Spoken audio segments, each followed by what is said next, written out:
बिस्मिल्लाहिर्रहमानिर्रहीम। Let's start our today lecture. तो last time हमने आई थिंक इस स्लाइड तक पढ़ लिया था, तो I will repeat this slide.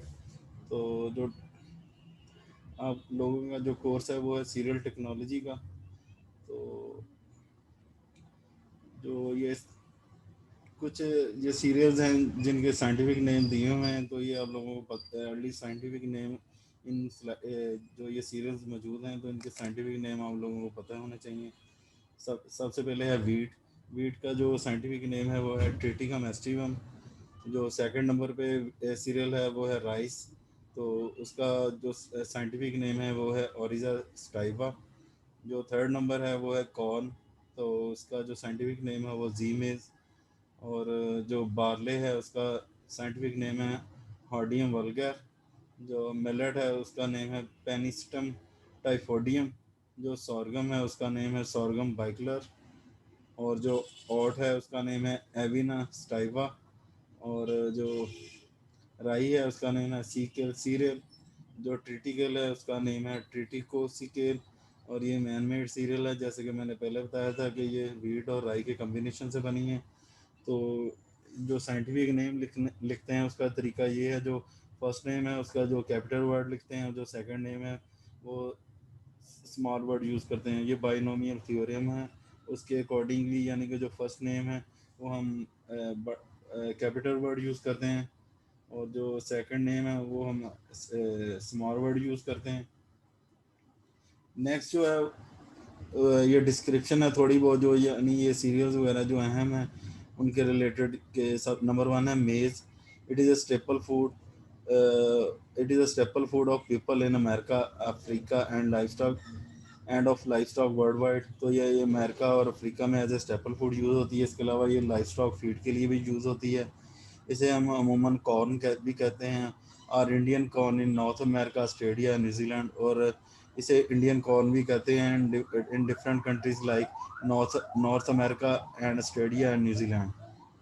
इसके अलावा a large portion of maize crops are grown for the purposes other than human consumption. तो ह्यूमन कंजप्शन के अलावा भी यानी इनके डिफरेंट प्रोडक्ट्स वगैरह बनती हैं, या बाई प्रोडक्ट्स, या इन्हें किसी और मतलब एनिमल फीड के लिए भी यूज़ कर सकते हैं। तो इसके और भी फ़ायदे हैं या पर्पसेस हैं जिसके लिए हम इन्हें ग्रो करते हैं। सेकंड नंबर है rice, the primary cereal of tropical region and some temperate region. तो जो ट्रॉपिकल और टेम्परेट प्राइमरी जो प्रोडक्ट है वो सीरियल ट्रॉपिकल रीजन की प्राइमरी है, और जो सम टेम्परेट रीजन है वहाँ भी ये ग्रो करते हैं। नेक्स्ट है wheat.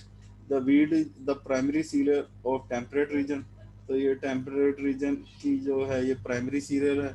It has a world wide consumption. तो इसकी जो कंजप्शन है वो यानी वर्ल्ड वाइड ये उगाई भी जाती है और खाई भी जाती है। But it is a staple food of North America, सब continent, Europe, Australia and New Zealand. तो इसके अलावा ये डिफरेंट जो रीजन्स हैं उनकी ये it is use as a staple food.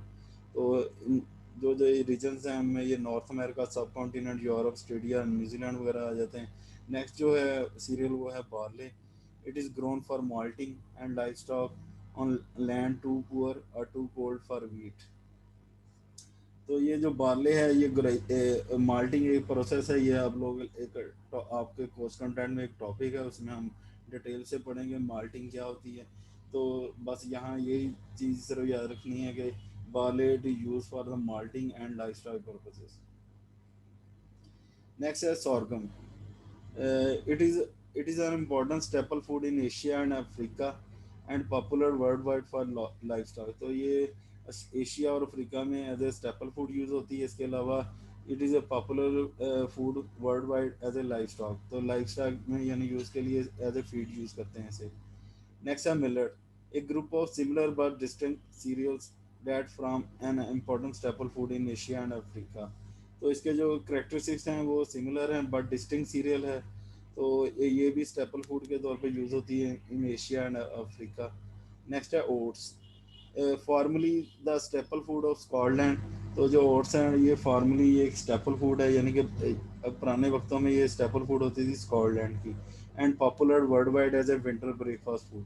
तो ये सर्दियों का जो ब्रेकफास्ट है वो एज ए उसे इसके तौर पे मशहूर थी। इसके अलावा ये लाइफ स्टॉक फीड के लिए भी यूज़ होती थी, अब भी यूज़ होती है। नेक्स्ट है राई। राई, इसका जो साइंटिफिक नेम है सीकेल सीरियल है, is a grass grown extensively as a grain and as a forage crop. तो यानी कि जो ये जो फीड वगैरह के लिए, जो लाइफ स्टॉक की फीड के लिए जो उगाई जाती है उसे फॉरेज क्रॉप कहते हैं। तो ये एज ए ग्रेन भी यूज़ होती है राई, और इसे फॉरेज क्रॉप के तौर पे भी यूज़ किया जाता है। नेक्स्ट है ट्रिटिकेल। तो triticale is a hybrid of wheat, triticum and rye secale, first bred in laboratories during the late 19th century. तो लेट 19th सेंचुरी में इसे लेबोरेटरी में उगाया गया था। तो ये क्रॉस कम्बिनेशन था व्हीट का और राई का। नेक्स्ट है the cereals overview. Cereals are the edible seeds fruits of plants of grass family. तो जो सीरियल्स हैं ये एडिबल सीड्स होते हैं, इन्हें यानी फ्रूट्स भी कहते हैं, जो ब्रैकेट्स में लिखा है fruits, fruits of plants grass family. तो critically important sources for human and animal. तो ये इम्पोर्टेंट फूड सोर्सेज है इंसानों के लिए भी और जानवरों के लिए भी। यानी इंसानों एज ए ग्रेन यूज़ करते हैं फॉर स्टेपल फूड, जबकि ये as a feed feed feed crop के तौर पे भी यूज़ होती है। Cereal crops are energy dense. तो ये एनर्जी डेंस जो फूड प्रोडक्ट्स में शामिल होते हैं cereals, containing 10,000 to 15,000 kilo joule per K जी। तो जो यानी एनर्जी है यानी पर के जी में अगर यानी काउंट की जाए तो वो 10,000 से 15,000 किलो जूल है, जो कि बनती है about 10 to 20 times than more than the most fruits and vegetables. तो अगर फ्रूट्स एंड वेजिटेबल की एनर्जी का कंपैरिजन किया जाए सीरियल क्रॉप्स के साथ, तो जो सीरियल क्रॉप्स हैं उनमें जो एनर्जी प्रोवाइड करने की कैपेसिटी है वो 10 टू 20 टाइम्स मोर है as compare to fruits and vegetables. तो जो सीरियल क्रॉप्स हैं ये एनर्जी डेंस फूड प्रोडक्ट्स हैं। तो इसमें 10 से 15,000 किलो जो पर के जी एनर्जी होती है as compare to fruits and vegetable, जो कि बनती है कि अगर कैलकुलेट किया जाए तो 10 से 20 गुना ज़्यादा बनती है। अब है यानी लास्ट जो स्लाइड्स में हमने पढ़ा था वो था 17 सीरियल्स। तो अब यानी कि वो 17 सीरियल्स की मजीद नेक्स्ट यानी कि जो प्रीसाइज हैं वो 9 सीरियल्स हैं। The 9 cereals provides 56% of earth consumed energy and 50% of protein consumed on earth. Wait please अजान।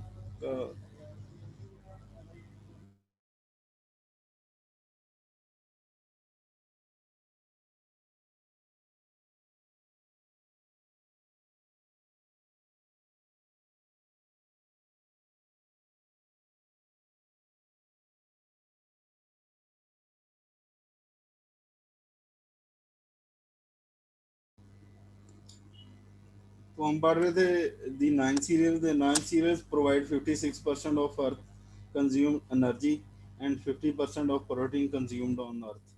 तो ये जो नौ सीरियल्स हैं ये जो अर्थ पे एनर्जी कंज्यूम होती है उसका जो 56% पोर्शन है वो ये 9 सीरियल्स प्रोवाइड करती हैं।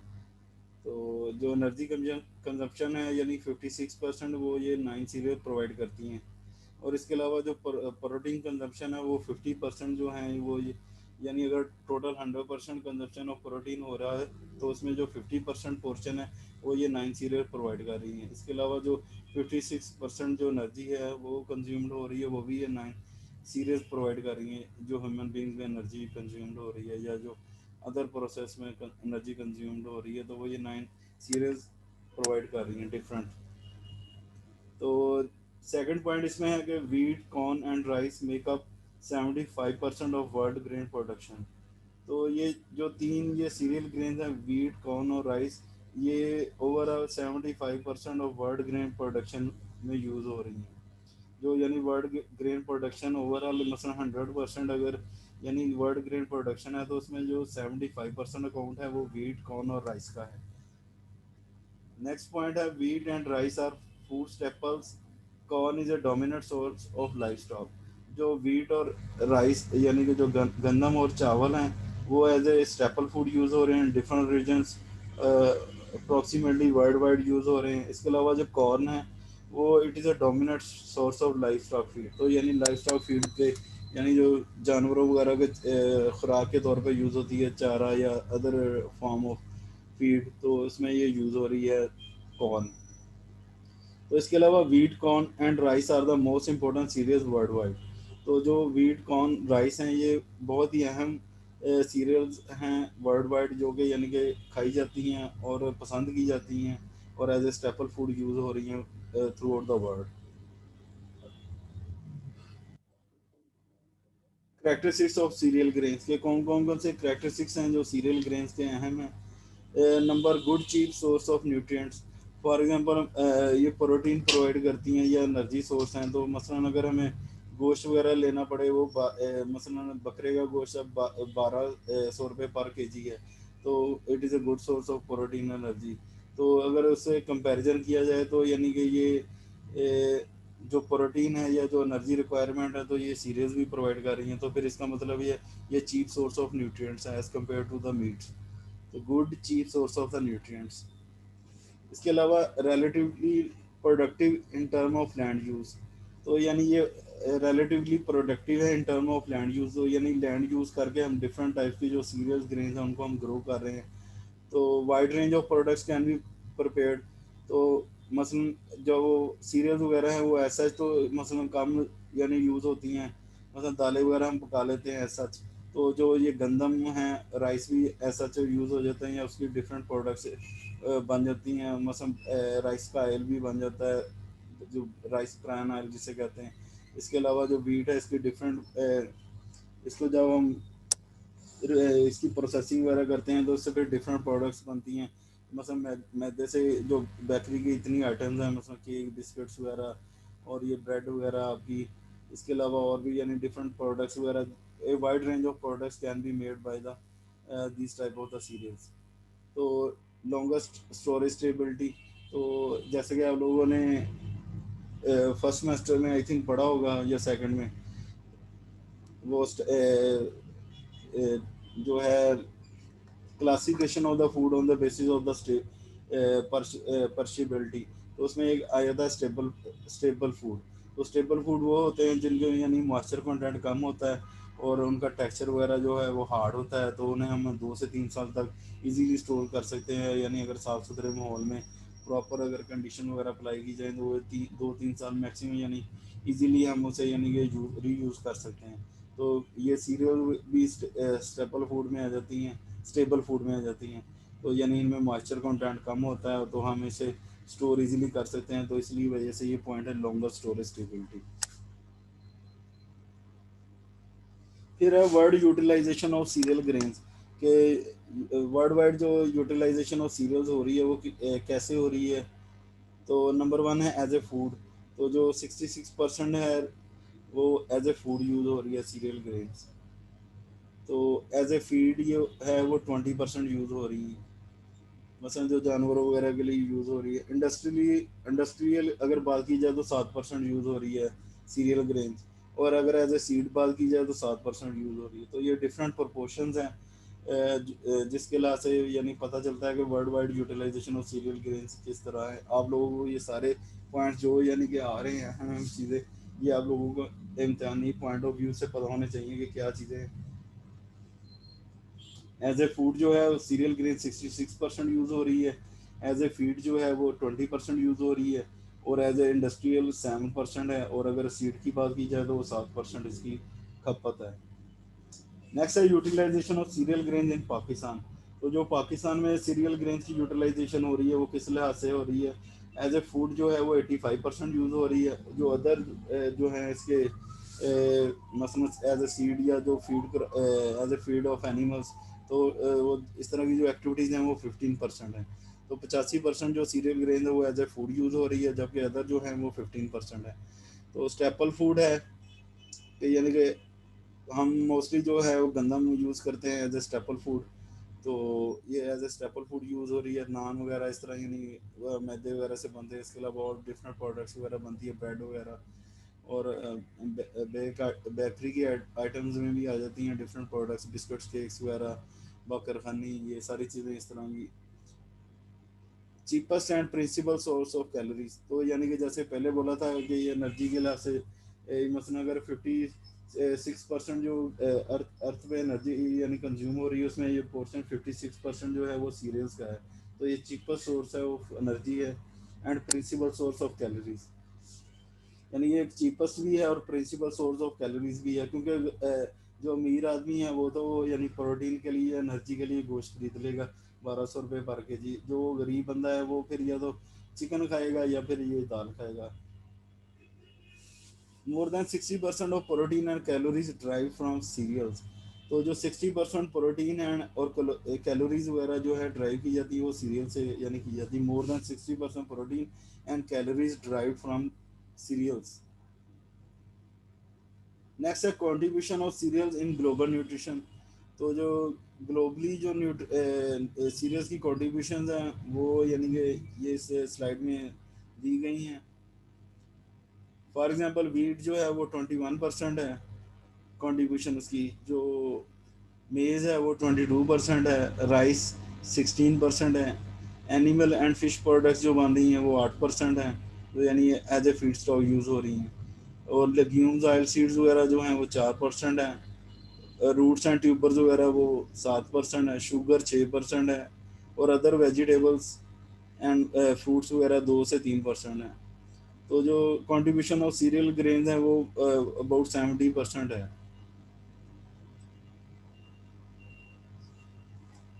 ये पॉइंट आप लोगों को पता होना चाहिए कि वीट की contribution of serial in global nutrition, wheat की जो है वो 21% है, जो मेज है वो 22% है, राइस की 16% है, एनिमल एंड फिश प्रोडक्ट्स 8% है, लेग्यूम्स एंड ऑयल सीड 4% है। यानी सीरियल्स का एटलीस्ट आपको सीरियल्स का पता होना चाहिए। Threats to global cereal production. ये कौन कौन सा थ्रेट्स हैं जिसके यानी कि जिससे यानी इनकी प्रोडक्शन को यानी नुकसान पहुंचता है, या जो इनकी प्रोडक्शन कम हो रही है वो किस लिहाज से। Number one the climatic change. तो क्लाइमेटिक चेंजेस यानी कि आप लोगों को पता है कि अर्बनाइजेशन हो रही है, जो हमारी लैंड है जो कल्टीवेशन के लिए हम यूज़ कर रहे हैं वो कम हो रही है क्योंकि आबादी बढ़ रही है और नई नई कॉलोनियाँ बन रही हैं। तो फिर यानी डिफरेंट इसके अलावा और भी क्लाइमेटिक चेंजेस हैं, मसलन हीट हीट बढ़ रही है हमारे इन्वायरमेंट में, जिसकी वजह से गर्मियाँ जो हैं वो लॉन्ग अरसा यानी गर्मियों पे में हीट होता है। इसके अलावा जो ये फ़ज़ा में पोलूशन वगैरह होती है वो बढ़ रही है, जो एयर कंडीशन से पोलूशन हो रही है, मसलन हीट बढ़ रही है। और इसके अलावा जो गाड़ियाँ धुआं वगैरह छोड़ती हैं, इस तरह जो दरख्त है उनकी कटाई वगैरह हो रही है, तो क्लाइमेटिक चेंजेस वगैरह आ रही हैं जिससे इसकी प्रोडक्शन जो है वो कम हो रही है, यह थ्रेट है, यानी उससे मज़ीद कम हो सकती है। नंबर टू है disease and insect pest. Disease and insect pest में यानी कि डिफरेंट टाइप्स की जो डिजीज़ हैं वो फसलों को प्रोड्यूस हो रही हैं। यानी मसलन पेस्टिसाइड्स वगैरह हम हर्बिसाइड्स वगैरह स्प्रे करते हैं ताकि ये डिजीज़ और इंसेक्ट वगैरह पेस्ट वगैरह जो फसल पे हमलावर ना हो या फसल को नुकसान ना पहुंचाएं। मतलब कीड़ा लग जाता है या और इस तरह की दूसरी बीमारियां होती हैं, स्पेसिफिक नेम होते हैं उनके। तो तो इस तरह यानी डिफरेंट डिजीज़ और इंसेक्ट पेस्ट की एक्टिविटी को रोकने के लिए हम डिफरेंट टाइप के इंसेक्टिसाइड पेस्टिसाइड यूज़ करते हैं ताकि जो फसलें वगैरह हैं वो उनको डैमेज कम से कम हो जो इंसेक्ट पेस्ट की वजह से। पर जो ये डिजीज़ और इंसेक्ट पेस्ट हैं ये स्टिल सर्वाइवल, और ये इतने रेजिस्टेंस हो गए हैं ये इंसेक्टिसाइड पेस्टिसाइड के स्प्रे के साथ, तो इन पे इंसेक्टिसाइड पेस्टिसाइड भी असर नहीं करता। तो यानी ये भी एक थ्रेट है कि जो ग्लोबल सीरियल प्रोडक्शन की कमी का। नेक्स्ट है land area decreasing and soil loss increasing. तो लैंड एरिया जो है वो मैंने जैसे कि पहले पॉइंट में बोला कि था कि लैंड एरिया जो है वो कम हो रहा है ड्यू टू अर्बनाइजेशन, यानी आबादी बढ़ रही है, नई नई कॉलोनियाँ बन रही है। जो कल्टिवेटेड लैंड है वो कम होती जा रही है, और जो डेवलप लैंड है मतलब जहाँ रहायशें वगैरह हैं या मार्केट्स वगैरह बनी हुई वो बढ़ रही हैं। इसके अलावा सॉइल लॉस इंक्रीजिंग। तो सॉइल लॉस या तो फ्लड की वजह से यानी कि सॉइल की जो लॉस है वो कम हो जाता है, यानी कि फ्लडिंग वगैरह होती है तो सॉइल वगैरह को बहा के ले जाती है जो फर्टाइल होती है। या जो मसलन दरख्तों वगैरह की कटाई वगैरह करते हैं तो उससे भी ये होता है कि जो सॉइल का जो लॉस है वो फर्टिलिटी का लॉस है वो यानी बढ़ता जाता है। तो यानी land area decreasing and soil loss increasing, it is also threat to global cereal production. Number four point है biofuels are replacing food crops. तो जो बायोफ्यूल्स हैं मसलन जो यानी डिफरेंट एनर्जी के सोर्स के तौर पे हम यूज़ करते हैं उनसे हम कहते हैं बायोफ्यूल्स। तो यानी कि जो प्लांट सोर्सेज होते हैं उन्हें एज ए बायोफ्यूल यूज़ करते हैं। तो these are replacing food crops, यानी फूड क्रॉप्स की बजाय वो लोग यानी बायोफ्यूल को प्रेफर कर रहे हैं कि वो एक तो यानी कि ज़्यादा उनकी डिमांड है, यानी वो बिक इजीली जाते हैं, और जो पेमेंट्स वगैरह है वो उन्हें मिल जाती है। मसलन यहाँ पाकिस्तान में ये प्रॉब्लम है कि जो किसान जो मुख्तलिफ डिफरेंट कमोडिटीज़ वगैरह करता है, तो उन्हें सालों साल पेमेंट नहीं मिलती, या वो साल के एंड पे मिलती है। जिस तरह आप लोगों ने अक्सर टीवी पे देखा होगा कि किसान एहतजाज कर रहे हैं कि लो जी हमें पेमेंट फलानी मिल नहीं दे रही है, ये गवर्नमेंट हमें पैसे रिलीज नहीं कर रही है। गवर्नमेंट अगर चीज़ लेती है तो वो सस्ते दामों लेती है। तो लोग वो फूड क्रॉप्स उगाने की बजाय बायोफ्यूल्स की तरफ मुतवज्जो हो गए हैं। नेक्स्ट है post harvest losses. Post harvest losses यानी कि पाकिस्तान में बहुत ज़्यादा हैं। इन पाकिस्तान वर्ल्ड वाइड कम हैं, लेकिन पाकिस्तान या पाकिस्तान लाइक डेवलपिंग नेशन, तो वहाँ जो पोस्ट हार्वेस्ट लॉसेज हैं बहुत ज़्यादा हैं। मसलन पोस्ट हार्वेस्ट का मतलब है जब हम फसल वगैरह को डिटैच कर लेते हैं, यानी उसे काट लेते हैं, या जो फ्रूट्स एंड वेजिटेबल है उसे उतार लेते हैं, अलग कर लेते हैं फसल से। तो उसके बाद यानी उसकी प्रॉपर केयर वगैरह नहीं होती, उसे प्रॉपर पैकेजिंग या ट्रीटमेंट वगैरह नहीं जाती, या प्रॉपर स्टोरेज वगैरह नहीं की जाती, तो फिर वो अल्टीमेटली ख़राब हो जाती हैं। और फिर मसलन पाकिस्तान में 30 to 40% fruits and vegetable losses occur in Pakistan. इसके अलावा जो सीरियल का है वो अबाउट 20% है, 20% से भी मोर है।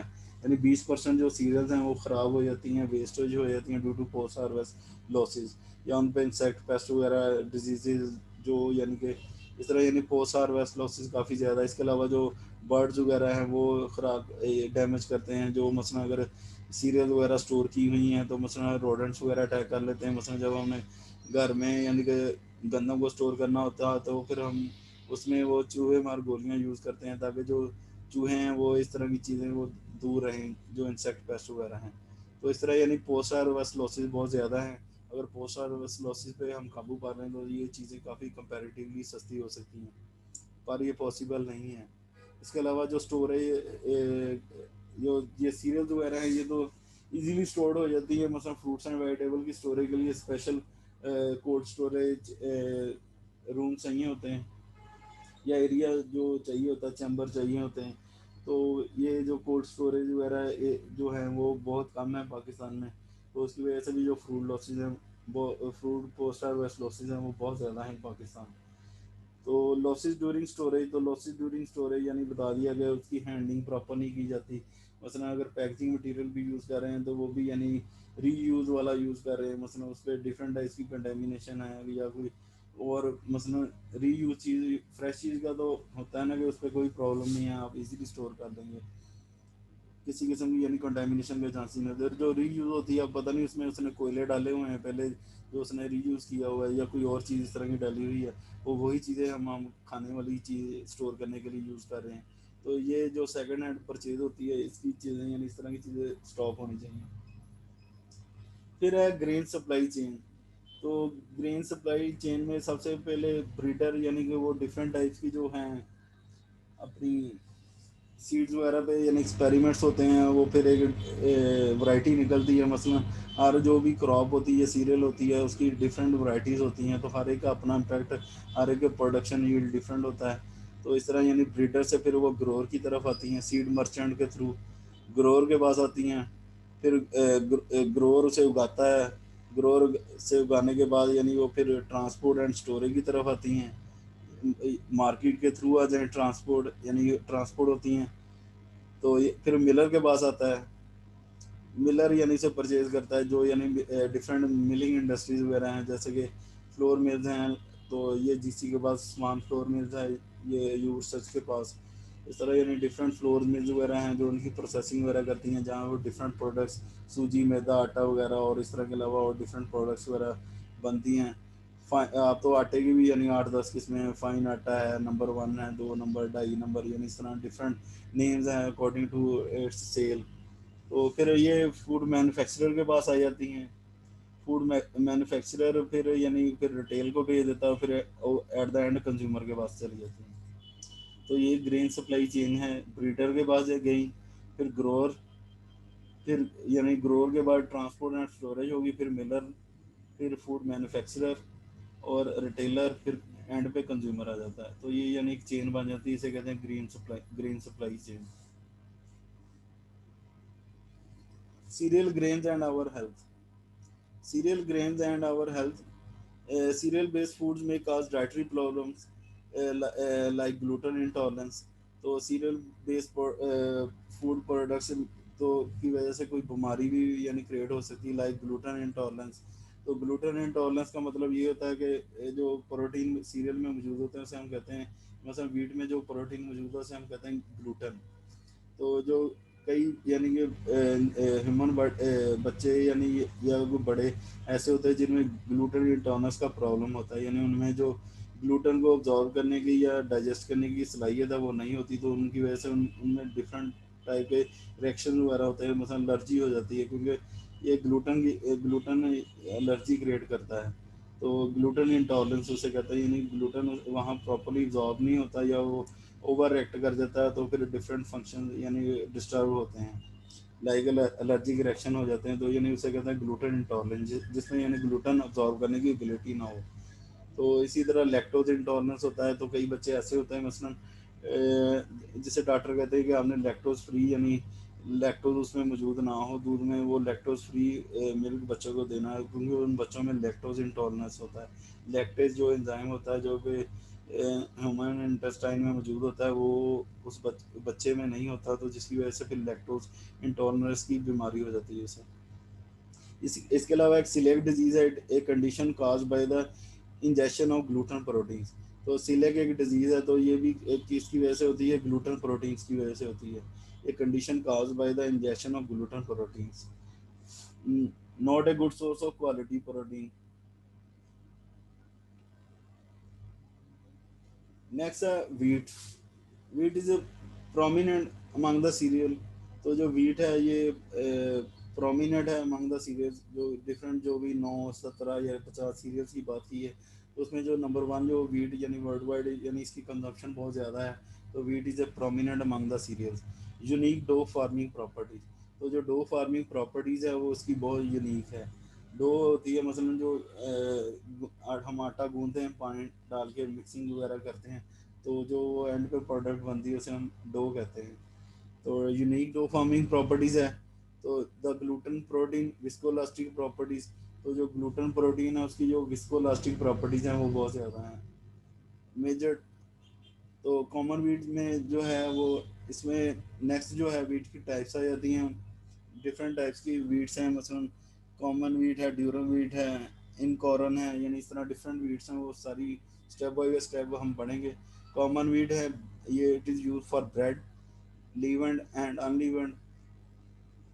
तो ब्रेड्स यानी कि रोटी के तौर पे, लीवेंड मतलब यानी जिसमें हमने यीस्ट यूज़ किया उसे हम कहते हैं लीवेंड ब्रेड, और अनलीवेंड जिसमें हमने यीस्ट यूज़ नहीं किया। यीस्ट यूज़ किया तो फिर ब्रेड बन जाएगी, अगर यीस्ट नहीं यूज़ किया तो फिर अनलीवेंड ब्रेड जो कि घरों में हम चपाती खाते हैं। तो इसके अलावा जो डिफरेंट प्रोडक्ट्स बनती है like noodles, breakfast cereals, process porridge, दलिया वगैरह जो बनता है यानी जो मार्केट्स में अवेलेबल है, फौजी पोरेज वगैरह इस तरह। इसके अलावा केक्स, कुकीज़, चपाती, स्नैक्स फूड, बर्गर। बर्गर भी एक यानी कि जो ये वीट की एक प्रोडक्ट बनती है उसे हम बर्गर कहते हैं। तो एनिमल फीड, इसके अलावा इंडस्ट्रियल यूजेस भी हैं। तो ये डिफरेंट जो प्रोडक्ट्स हैं ये वीट कॉमन वीट से बनी है, ट्रिटिकम एस्टिवम से। नेक्स्ट जो है वो है ड्यूरम वीट।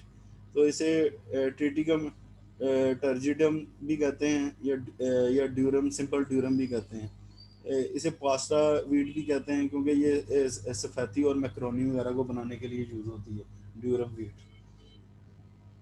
तो कॉमन वीट के वो डिफरेंट प्रोडक्ट्स बनती हैं, ये cookies, chapatis, snacks food, burger, animal feed industries वगैरह। तो जो ड्यूरम वीट है उसके लिए हम पास्ता यूज़ करते हैं।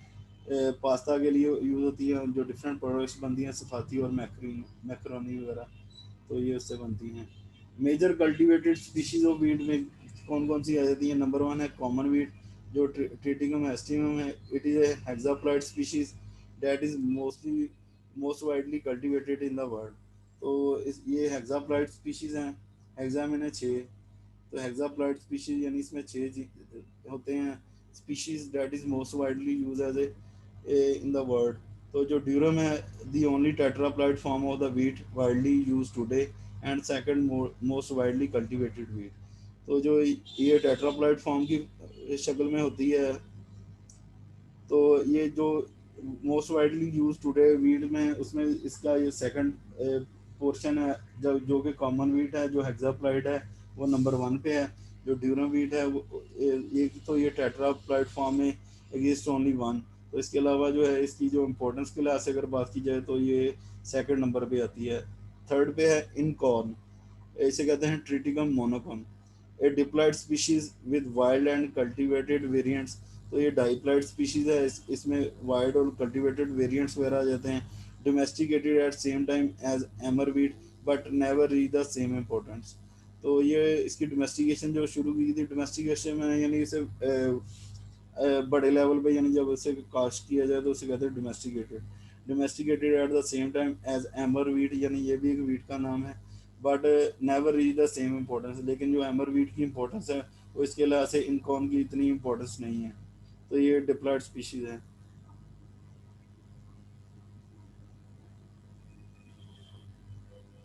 एमर Triticum डिकोकम, a tetraploid species cultivated in ancient time but no longer in widespread use। तो ये एंशियंट टाइम यानी फोर फादर हमारे गाते होंगे ये एमर वीट, तो लेकिन अब ये टेट्राप्लाइड स्पीशीज जो है वो कल्टीवेटेड नहीं की जाती। इसके अलावा स्पेल्टा, इसे कहते हैं ट्रिटिकम स्पेल्टा, ये हेक्साप्लाइड स्पीशीज है कल्टीवेटेड इन लिमिटेड क्वांटिटीज। तो यानी ये इतनी खास इसकी क्वांटिटी में ये ग्रो नहीं की जाती। तो ये था आज का हमारा topic. Next class use in United state, इससे फिर हम हमारा नेक्स्ट जो लेक्चर होगा वो इंशाल्लाह स्टार्ट करेंगे। तो where is C R and G R? If you take attendance please raise your hand.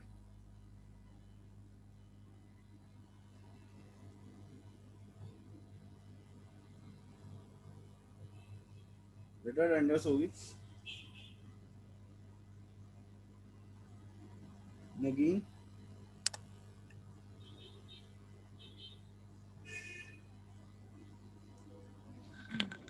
Ji sir. Attendance होगी बेटा?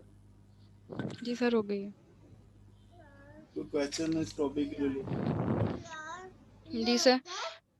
सर, जहाँ पे कंट्रीब्यूशंस की बात की थी ना, सीरियल स्क्रीन्स की, उसमें शुगर का बताया हुआ था सर। शुगर में कहाँ पे वो यूज होगा, उसमें क्या कंट्रीब्यूट करेगी सीरियल?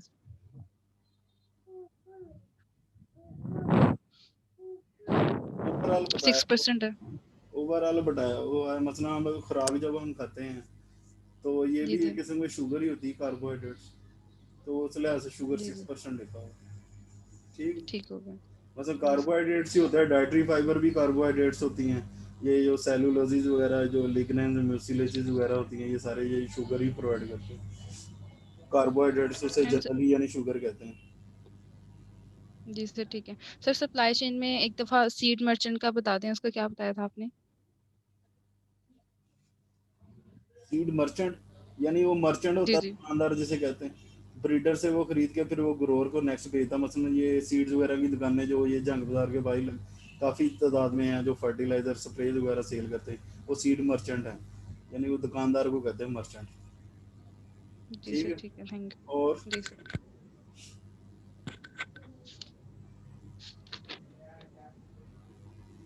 अस्सलाम वालेकुम सर। जी, सर ये बायोफ्यूल्स के बारे में बता दें।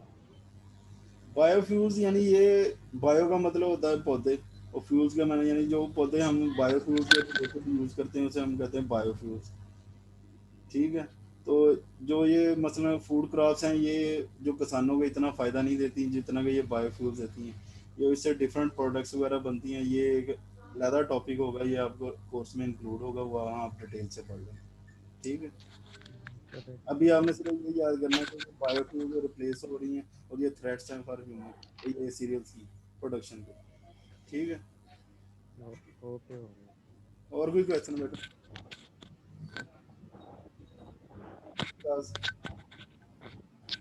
तो ये आपने वेस्को इलास्टिक प्रॉपर्टीज का बताया था, ये एक दफा रिपीट कर दें, कौन सी होती हैं? विस्कोलास्टिक प्रॉपर्टी यानी ग्लूटन की होती है। जब डो फॉर्मिंग होती है ना, तो उसमें विस्कोलास्टिक प्रॉपर्टी की वजह से डो बनती है। मसलन जब यीस्ट वगैरह उसमें ऐड कर देते हैं ना, तो कार्बन डाइऑक्साइड रेज होती है और फिर उसे हम बाहर स्केप करवाते हैं, तो उससे फिर विस्कोलास्टिक प्रॉपर्टी बनती है। जो मसलन जब ब्रेड बनती है तो उसमें नेट सा बना होता है, वो सारी विस्कोलास्टिक वजह से होती है, जो कि प्रोटीन की वजह से होती है। ठीक है सर, थैंक यू। हाँ जी अरसलान। सर ये जो हमने वीट की क्लासेस में हम देख रहे थे कि हेक्सोप्लॉइड डाइप्लॉइड वगैरह, वो उसकी शेप के हवाले से उसे कहते हैं या फिर उसके अंदर या क्या, जैसे हम